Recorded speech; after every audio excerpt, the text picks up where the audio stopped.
How's everybody doing? My name is Anthony Brian Logan, and today we got to talk about the tragedy in Christchurch, New Zealand, when a mass shooter shot up 2 mosques, killing about 50 people and injuring almost as many. Now, this is a really tragic situation. Rest in peace to all those that died, and prayers out to the families. But there was a manifesto, 87 pages, and he wrote in there quite a few things that he says led him to do this. But before we go down that road, let me back up a little bit to explain kind of what happened here. Now, this guy decided to strap on some kind of GoPro or something to his hat or on top of his head, and he went and streamed himself live on Facebook doing this very heinous act. A lot of people were killed, a lot of people were injured, and they were all of the Muslim faith, if I'm not mistaken, because he went into mosque. In the manifesto, he expressed his hatred for, the Muslim takeover, Islam, and how it's affecting Europe and stuff like that. But he also mentioned Candace Owens talking about she motivated me to do this. And he also mentioned PewDiePie in a weird kind of way. Then he talked about Fortnite and Spyro, the video game. Really, by mentioning all those people and those 2 video games, he was trolling. If he claims to be a white supremacist, why would he follow a black woman? And why would she be able to influence him and do something like this? It doesn't make any sense. Candace does not talk about, these Islamic issues in Europe and stuff like that. That's not really her bread and butter. If it was a white supremacist, it'd be more like a person such as Ann Coulter. That'd be right up her alley more than it is Candace, and definitely not PewDiePie. PewDiePie is a gamer, really. He doesn't really go down the whole conservative or liberal or political at all rabbit hole. He pretty much sticks to his games and is kind of edgy. That's his whole shtick. But he has been aligned with politics by the media. They call him a white supremacist, right-wing troll, all kind of stuff, although he's not really that. He named Candace and PewDiePie to just inflame U.S. media, to try and label himself as a Trump supporter, even though obviously if you are an Australian person in New Zealand, you're not going to be able to vote for the president, but that's a different story. He wants to inflame the U.S. media, and it's been working to a certain extent. CNN has already been on television talking about, Trump supporters are to blame. They did this. They've been doing a whole lot of different things. A study came out talking about right-wing extremism is more than Islamic extremism, which is not true, but that's what they said on television.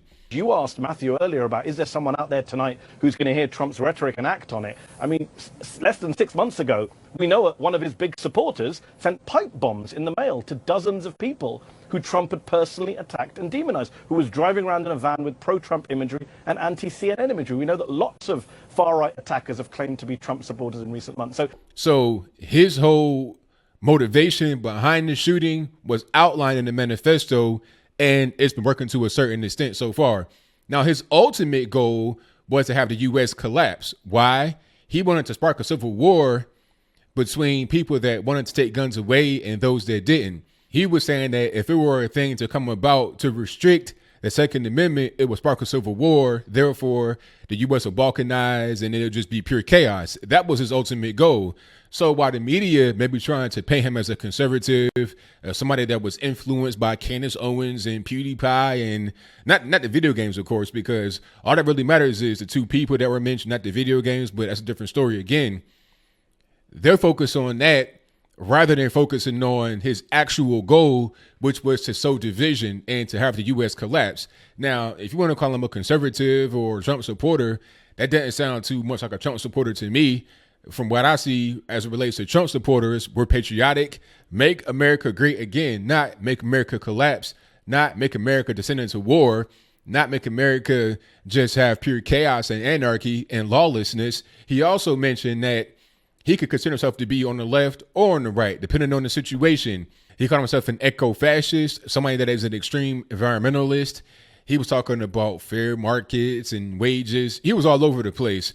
I can't really say that he's on the left or the right, so it's hard for me to say that because he was not conservative and he hated conservatives that he was automatically on the left. He seems to be pretty conflicted, which is why he went and shot all these people. people that aren't in their right mind, that are crazy, for lack of better words, do stuff like this. Not a person that has their right mind. You know, you're not going to see Trump supporters just randomly go into a place and shoot it up. Okay. But of course, the media will label him as a Trump supporter, as a person that is a right wing hater. It's the same kind of way they did with Pulse nightclub shooting, right? When that first happened. Remember that tragedy that happened in Orlando, Florida, if I'm not mistaken, somewhere in Florida. This guy went into a gay club and killed almost as many people as were killed in this situation here. People thought that this was a homophobic straight male, but it wound up being a homosexual male who attends or attended that particular club frequently. He was a regular. He was battling some internal demons. Some mental problems were obvious. Okay. So if you want to talk about motivation and ideology, we need to just read the manifesto, get it right, and then do some background checks, do some digging to see what's really going on. But right now, we can't just say, oh, this guy was a conservative. He hated conservatives, and his ultimate goal, according to him, was to see the U.S. collapse, was to see the headlines that are going on right now. What better way to attack conservatism if you don't like it than to attack two big figures who are aligned with conservatism? One of whom is not even political, in PewDiePie. The other one who talks about Blexit and just, you know, doing what's best for you, having freedom, not oppressing people or hurting people, not being racist or Islamophobic or anything like that. So I'll park that right there for now. Really unfortunate situation. I'm pretty sure there'll be more information as the time progresses. Hopefully we don't have any more things like this to happen in New Zealand. I think that this guy was a lone wolf, crazy lunatic, and he's dead now, if I'm not mistaken. And that's good. But what is unfortunate is that before he died, he took so many with him. So what do you think? Do you think that this attack was motivated by anybody on the right, anybody on the left in America? Or do you think, like I think, that this guy was just a total nut, crazy, selfish, because he took the lives of many innocent people that were not doing anything other than worshiping their God and praying? But before I close, I want to say this. People attack Candace and many others for not saying instantly thoughts and prayers to the victims. But you got people like AOC, who many of those that criticize Candace and others for not saying thoughts and prayers instantly, she says, take your thoughts and prayers and shove them. So she does not believe in the whole thoughts and prayers thing. She thinks that there should be more done, and nobody says anything about that. And she's talking about AOC, that is. She's talking about, well, thoughts and prayers didn't really help in this situation. Well, I mean, people were in the mosque. What do you think they were doing? That's where they pray. So how can you come against people that are in the mosque praying indirectly while at the same time say you support them? It doesn't make much sense to me. If you believe in faith and you believe in faith, if you support people's ability to be in their place of worship and pray, then why would you then attack prayer as it relates to offering condolences to the victims and their families? It's really weird. There's a whole lot of political things going on. This wasn't this guy's manifesto from the jump to cause this kind of division, to cause this kind of confusion. But I hope we don't buy into what he was trying to sell us there, and we just keep going and live our life righteously as possible.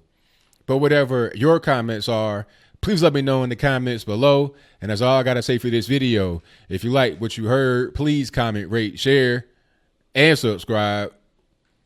Peace.